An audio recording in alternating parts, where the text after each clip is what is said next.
Is staking cryptocurrency halal or permissible in Islam or not? Today we're going to talk about one of the most controversial subjects in Islamic finance.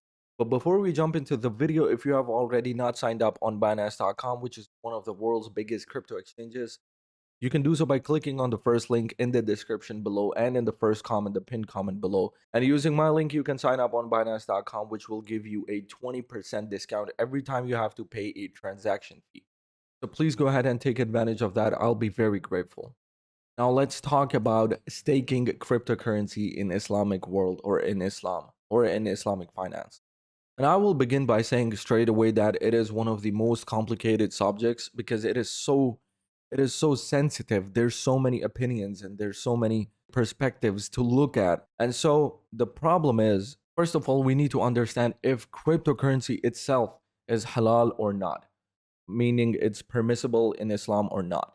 And the problem begins here because not only Bitcoin, but all the currencies, all the cryptocurrencies have been a victim of criticism by the Islamic scholars. And the problem here is that we have to take into account the perspective and the opinion of these scholars, Islamic scholars, because we have two things to look at when it comes to deciding whether a thing is halal or haram in Islam. It's the first thing you look at is Quran, the second thing you look at is Sunnah, and the third thing you look at is Hadith, right? Now, if a subject or an example is not found in all of these three things, then you have to look at the school of thought, which is basically the combined opinion, a mutual understanding of all these Islamic scholars. And so cryptocurrency is one of the subjects that falls into under the category of school of thought because no other example can be found of it in Quran or Hadith or Sunnah. The basic principles and the basic rules of trading can be found in most, if not all three. And so the thing is, we have to compare cryptocurrency to that set of rules. And so that is what these scholars are trying their best to do. They are trying to look at those set of rules, how the currency used to be in the old Islamic world, and then they have to compare it to the modern times, which is called Islamic finance. Basically, Islamic finance was born after the Islamic world or the Islamic countries adopted the fiat, the paper currency. I don't know if you guys know this or not, but many of the scholars, Islamic scholars, to this day, believe that even fiat currency is impermissible in Islam, and they have a valid point. So I believe this article, it is such an extensive article and references and everything, the research done by this guy over here, Hassan Shafiq, who posted this article on CoinMarketCap, has done such a good job. So I will leave this article in the description as well. You can go ahead and do your own reading, and of course your understanding is going to be different from mine and from everybody else's. So you can decide the best for yourself. I will just highlight some of the things that are mentioned in this. The main thing I want to talk about is staking, okay? So, but before that, I want to talk about crypto as well. Now, as you can see, there are some scholars mentioned over here who believe that crypto and Bitcoin in general are just impermissible in Islam. The main thing that I can pick up from their argument is that cryptocurrency, one of the biggest problems of cryptocurrency, which makes it impermissible or haram, is that it is not backed up by a central authority, okay, or a governing authority. So basically, there's no country behind it.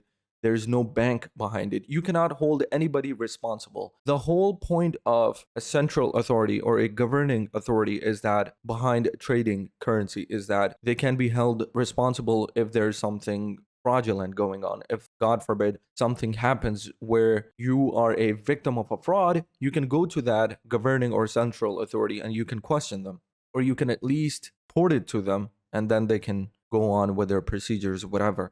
And so my question comes in here is that, for example, let's say a cryptocurrency backed up by a centralized institution, for example, the BNB coin, which is Binance's coin, right? And Binance, where it began, Binance.com, where it began as a decentralized exchange, or DEX in short, is now becoming or has become a centralized institution. And so my question is that, does that make BNB a permissible, a tradable cryptocurrency for Muslims? I don't know. I mean, there's just so many opinions and so many perspectives, like I said in the beginning of this video, that it becomes a very complicated and very confusing topic. But one thing that I want to talk about staking, I believe since day one, I have believed that staking cryptocurrency is basically the same thing as earning interest through a savings account or a bank account. It's the same principle. It does the same thing. It follows the same rules, the same principle, same earning, same rewards, criteria. Everything is just the same, and I will explain that over here in just a second. But before that, is cryptocurrency staking halal? There's, first of all, there's a Quranic verse that is mentioned in Surah Baqarah, which explains what is interest and how it is forbidden by Allah subhanahu wa ta'ala, and there's a punishment for it. Companions of the fire, they'll abide eternally therein. And then there's also a hadith over here, which is a Sahih Bukhari hadith. So it is very authentic, very strong. And so interest is forbidden in Islam, no question about it. Interest is haram in Islam. It's forbidden. There's no second thought, there's no second opinion, nothing. It is forbidden by Allah and confirmed later on by hadith, many hadith by our Prophet sallallahu alaihi wasallam. And so what is staking? Staking is basically you have your cryptocurrency, let's say 1 Ethereum, and you lock that Ethereum away in a staking pool, okay, on any exchange. So you are giving that 1 Ethereum away, and it is going to be locked up in that staking pool on that exchange for, let's say, 1 year. Okay. Now, throughout that year, you cannot use that 1 Ethereum. You cannot sell it. You cannot trade it. You cannot exchange it. You cannot withdraw it. You cannot withdraw even a portion of it. Nothing. It is gone. It is yours. It is under your ownership, but it is given to the exchange, okay, to the staking pool. It's locked in. Just like the savings account, you cannot withdraw that money that you put in your savings account for a set amount of time. And so at the end of the year, which is something called annual percentage yield, APY, is basically your rewards at the end of the year for locking up that amount of cryptocurrency. It seems so attractive to people. Staking is because they offer such a high amount of rewards for basically even 300% on DeFi platforms. I've seen platforms offering 100%, more than 100%, 200%, even 300% for staking or for staking any cryptocurrency, let's say BNB on some platform. It's so tempting to people when they see these insanely high amount of rewards, right? And so staking, according to all there, you cannot find one scholar who says that staking cryptocurrency is halal.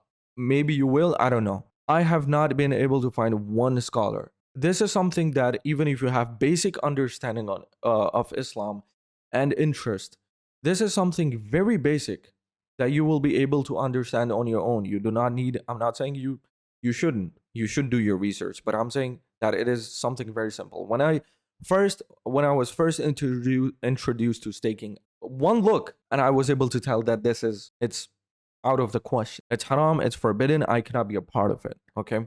And so what I will recommend is you go through this entire article, which is such a good article, right?